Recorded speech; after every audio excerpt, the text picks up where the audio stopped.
Bueno, llegó el momento de los números, señoras y señores, la economía y los datos de inflación. Exactamente, en la jornada del día de hoy, el Instituto Nacional de Estadísticas y Censos, el INDEC, dio a conocer la inflación del mes de enero, 2.2% en toda la República Argentina, algo que se esperaba, pero bueno, vamos a sacar o a hilar un poco más fino, ¿no? A través de Alejandro Pegoraro, que ya está en nuestros estudios.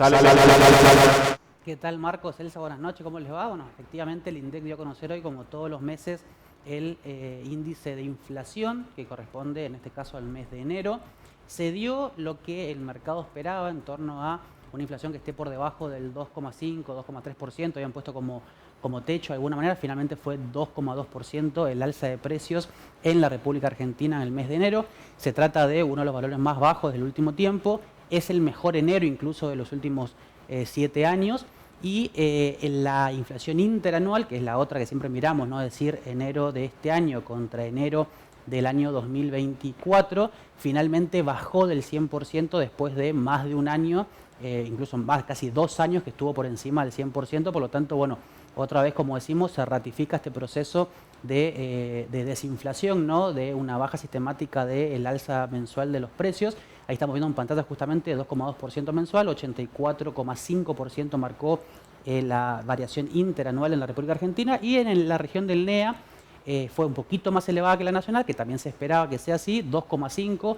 Lo positivo es que, más allá de que fue un poquito superior al nivel nacional, se ubicó por debajo de lo que también había sido el mes de diciembre, ¿no? Que había sido 2,7%, así que es un buen número para la región del NEA. Y a nivel interanual, la suba de precios alcanzó el 74,8% en la región del NEA, ¿no? Aquí lo que comprende Corrientes, Chaco, Formosa y Misiones, lo que la convierte así en la región que, cuando uno analiza esta última comparación, no la interanual, tiene hasta el momento la variación de precios más bajo de todo el país. Ahora, vamos a adentrarnos un poquito más en lo que ocurrió en la región del NEA, ¿no? Que es el interés nuestro por ser la región donde estamos viviendo, a ver qué fue un poco lo que motorizó la suba de precios este mes. Vemos que restaurantes y hoteles, la categoría que engloba justamente a precios de estos rubros, fue la que más creció en enero, 5,4%. También ocurrió eso a nivel nacional, esta categoría lideró la suba de precios del mes, obviamente por una cuestión vinculada a la temporada turística de verano, ¿no? Que por lo general todos los enero esta división suele tener los incrementos más altos. Vivienda y servicios públicos, de alguna manera, que es una de las divisiones que está traccionando un poquito la suba de precios en los últimos meses en todo el país, y aquí también en el NEA creció 5,1%, explicado principalmente por un incremento bastante importante en lo que tiene que ver con los alquileres de la vivienda.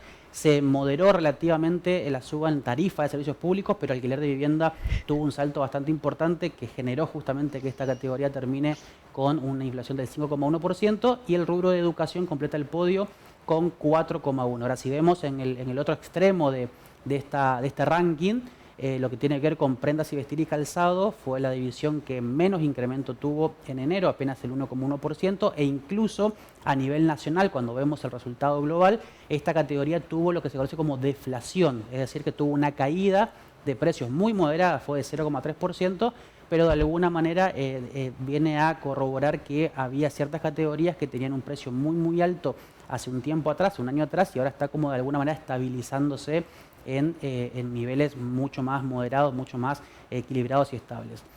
Ahora, vemos lo que pasó con la región del NEA. También, además del INDEC, que mide obviamente a nivel nacional y a nivel regional, muchas provincias, muchos gobiernos provinciales hacen sus propias mediciones de inflación en sus territorios correspondientes, y acá vamos a ver un poco los resultados hasta el día de hoy, ¿no? Hay algunas provincias que todavía no actualizaron los datos, pero sí podemos ver varias de ellas, sobre todo para ver de alguna manera la distorsión que existe entre determinadas provincias. Por ejemplo, Neuquén tuvo una suba del 3,5% en el mes de enero, mientras que en el otro extremo, Mendoza, que está pegado justamente a Neuquén, apenas tuvo un crecimiento del 1% de la inflación en enero. En el medio prácticamente se ubicó Chaco con 2,2%, que corresponde no a Chaco, a la provincia, sino a Gran Resistencia particularmente, situándose en igual nivel que el total nacional que mide el INDEC. Después tuvimos, por ejemplo, la Ciudad de Buenos Aires, que tuvo una inflación del 3,1%, y el resto se mantuvo por debajo del 2%. Por lo tanto, salvo Neuquén y la Ciudad de Buenos Aires, el resto estuvo en una línea bastante similar a lo que se esperaba, justamente, que era por debajo del 2,5 o 2,3% como techo. aquí en el aglomerado local chaqueño, ¿qué fue lo que más creció, ¿no? Cómo se comportaron las divisiones que componen el índice de precios. Por eso también vamos a ver la siguiente placa que preparamos.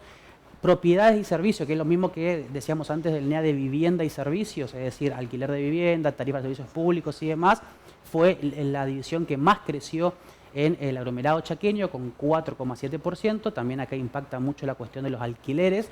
Alimentos y bebidas creció 2,3%, es la segunda categoría con la mayor suba en el mes. Es una suba bastante moderada si se la quiere ver aisladamente, pero de alguna manera llama un poco la atención, o mejor dicho, pone una alerta justamente por el hecho de que haya crecido por encima del nivel general de precios chaqueños. Y después lo que es transporte y comunicación, muy traccionado por lo que tiene que ver con transporte público y elementos necesarios para la movilidad, completó el podio con un 2,2% en igual nivel que el nivel general, ¿no? Así que si queremos redondear, a nivel nacional 2,2%, a nivel regional NEA 2,5%, a nivel chaqueño 2,2% también, y por lo tanto se cumple la expectativa que avisoraba el mercado, principalmente, ¿no? A partir de las proyecciones de inflación que se conocen siempre unas semanas antes de que se conozca el dato que conocimos hoy, que iba a estar en torno a 2%, 2,5%, digamos, en un rango muy aceptable, obviamente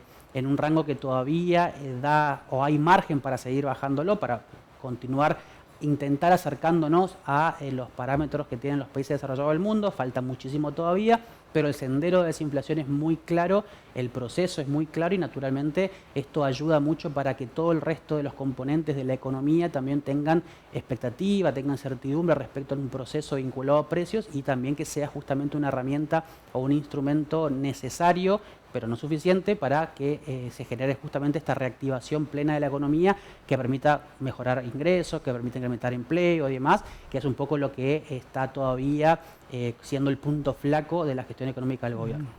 Alejandro, justamente eso te quería consultar. Es positivo, obviamente, que baje la inflación, el índice de inflación de manera mensual, pero ¿qué otros índices o qué otros elementos se tienen que dar, se tienen que ir viendo, qué reactivaciones se tienen que ir viendo en la economía, como para que la clase media en general sienta el alivio de esta baja o de una recomposición económica en el país?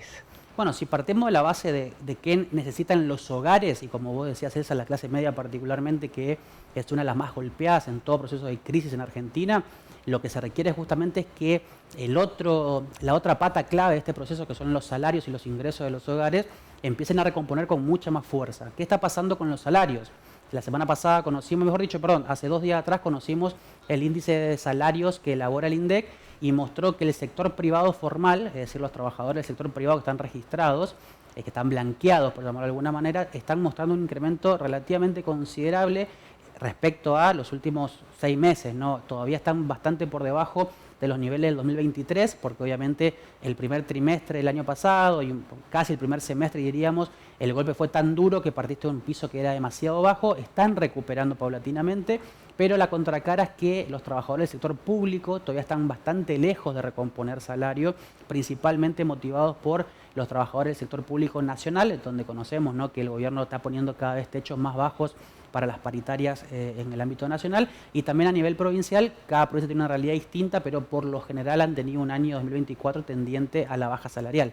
Por lo tanto, con una economía que se está estabilizando, con una inflación que está de alguna manera fortaleciendo el proceso a la baja, eso lo que permitiría de alguna manera es que, de la mano de una reactivación de la actividad económica, empiece a mejorar también el ingreso de los hogares, los ingresos laborales, ¿no?, los salarios del sector privado formal, del sector público, y también de los informales, que naturalmente, al tener mayor movimiento de la actividad económica, también se podría dar una mayor demanda de sus servicios. Pensemos que, por ejemplo, puede haber personas que tienen oficio, ¿no?, puede haber plomeros, electricistas, jardineros y demás, que trabajan como cuentapropistas y que naturalmente requieren que haya personas que demanden por su trabajo y esas personas puedan pagar esa demanda de trabajo que hacen. Bueno, a medida que mejore de alguna manera los ingresos de los hogares, que también permitan adquirir más servicios, también va a hacer que otra parte de la población empiece a mejorar también en ese tipo de cuestiones.